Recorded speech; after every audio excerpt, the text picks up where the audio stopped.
For those people who might be a little bit apprehensive about doing their own color correction, Avid has some automatic color correction tools that you can use, and I'm going to show you how those work right now. The interesting thing about them is that because curves and HSL wheels, basically the three-way color corrector, are both two different methods of achieving color correction, when you do automatic color corrections in these different tabs, the results will also be different.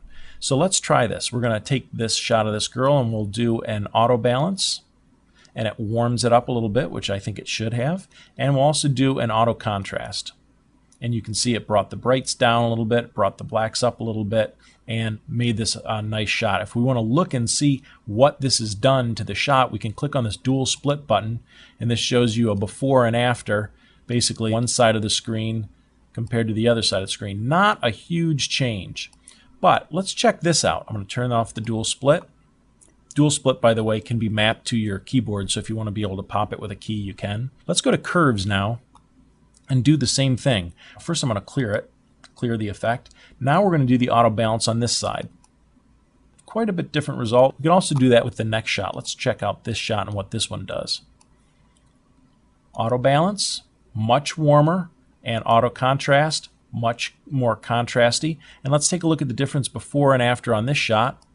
There's the dual split, a much bluer. This is the way that was originally shot on this side. You can also go vertical if you want to be able to see the vertical or the horizontal split. You can do that. Just put the split wherever you want it. There are a couple of different methods of doing automatic color corrections. You can do them based on the master, based on RGB, and you can also do them, for example, what this is called natural match. And natural match is a really nice natural color correction when you've got natural match on. Oops, I think I turned it off. There we go. I'm going to turn it back on. Natural match and do my auto balance. And you can see that it doesn't quite go as far as using natural match with RGB. Let's switch to that, try that correction. There.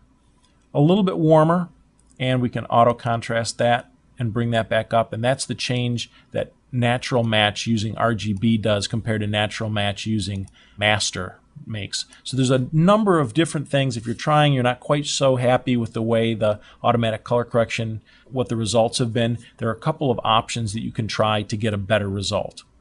So if I wanted to click on this and drag up here and look at the color on her helmet, you can see that it's at 210 blue, 199 green, and 176 red. So red is pretty low compared to green and blue is a little high. I'm going to use 199 as my reference, the middle color. If you're not trying to change the brightness too much, then match the other two colors to what the green color is. So I'm going to bring up red a little bit and down blue. And I'm actually going to just kind of tweak the color correction that Avid's already done for me automatically. Sample that again. Much closer, and blue is still too high, so I'm going to pull that down a little bit. Resample it. Much closer, 195, 199, 195. So that's telling me this image is a little green, not that much. If you want to, you can actually go down here and type numbers if you want to change the number values. I prefer just kind of using the sliders.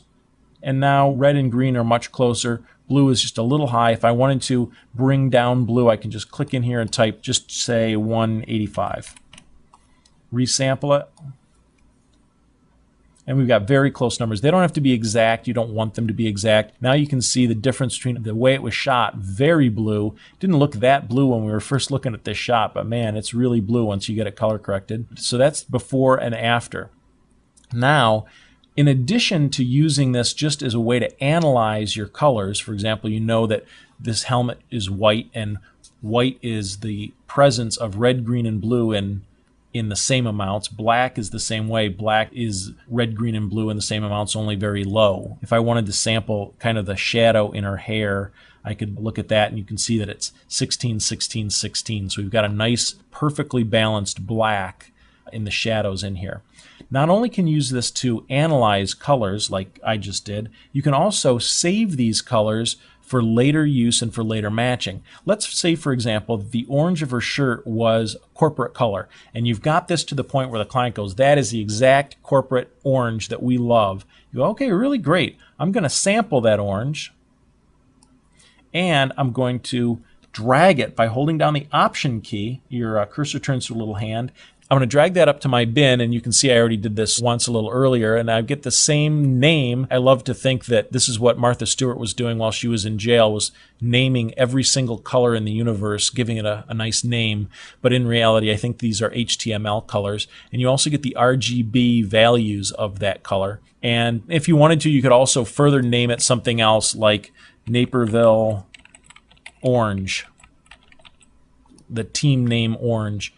And now that that's saved, if I wanted to match that to another shot, for example, the orange in her uniform isn't quite the same, what I can do is I can drag that firebrick orange and put it over in this side. This is where you put a reference color on this side of the screen. And then on this side of the screen, you can sample the orange that you have in your main monitor, and you can see her shirt's a little bit more dull.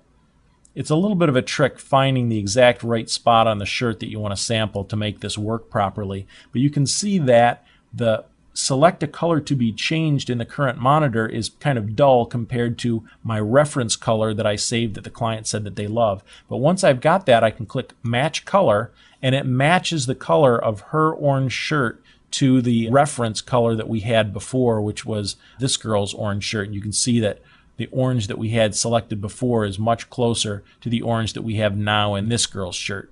So that's a way to use Natural Match and to save your colors using them over and over again. Just pop them into a bin and use them as references. Next up, we'll talk about color correcting with the hue offset wheels, which is very similar to the way Final Cut Pro 3-way color corrector works.